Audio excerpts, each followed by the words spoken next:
प्याज की बढ़ती कीमतों पर काबू पाने के लिए घरेलू आपूर्ति शुरू की जाएगी। खबरों के मुताबिक सरकार प्याज की न्यूनतम निर्यात कीमत प्रति टन $500 तक बढ़ाएगी। एम्स प्रशासन ने सुनंदा पुष्कर मौत मामले में डॉक्टर सुधीर गुप्ता पर किसी भी दबाव के होने से इनकार किया। प्रशासन ने सभी आरोपों को किया खारिज।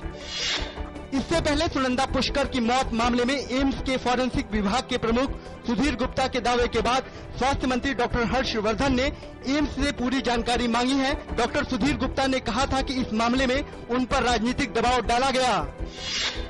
कानून मंत्री रविशंकर प्रसाद ने गोपाल सुब्रमण्यम विवाद पर कहा कि वो न्यायपालिका की स्वतंत्रता के पक्षधर हैं। उन्होंने कहा कि भारत सरकार न्यायपालिका का पूरा सम्मान करती है।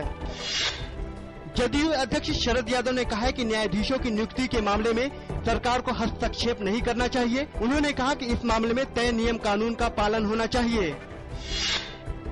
अमेरिकी एजेंसी NSA के भाजपा की जासूसी किए जाने की खबरों के बाद सरकार ने अख्तियार किया कड़ा रुख। शीर्ष अमेरिकी राजनयिक को तलब कर कहा, घटना किसी भी सूरत में नहीं की जा सकती स्वीकार, इसके दोबारा न होने का मांगा आश्वासन। भाजपा नेता मुख्तार अब्बास नकवी ने कहा कि कांग्रेस की पिछली सरकार की नीतियों के कारण बढ़ी महंगाई को नियंत्रित करने के लिए सरकार हर संभव कदम उठा रही है। उन्होंने कहा कि महंगाई को रोकने के लिए सरकार कड़े फैसले ले रही है।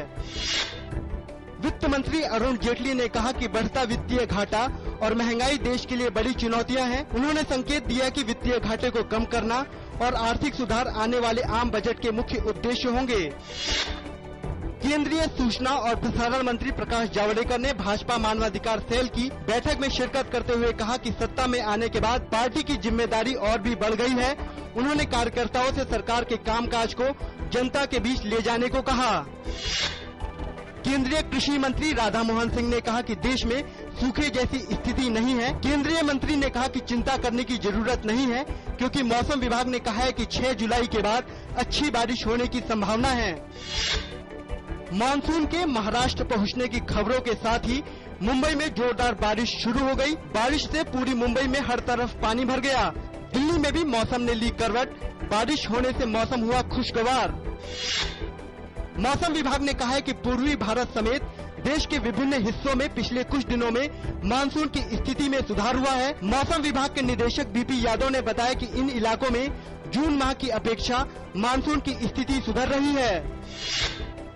भारत की यात्रा पर आए सिंगापुर के विदेश मंत्री के षणमुगम ने आज नई दिल्ली में प्रधानमंत्री नरेंद्र मोदी से मुलाकात की। उन्होंने सिंगापुर के प्रधानमंत्री का आपसी विश्वास पर आधारित संबंधों को मजबूत करने वाला संदेश दिया। फुटबॉल विश्व कप का क्वार्टर फाइनल लाइनअप हुआ तय। पहला क्वार्टर फाइनल मुकाबला शुक्रवार को खेला जाएगा।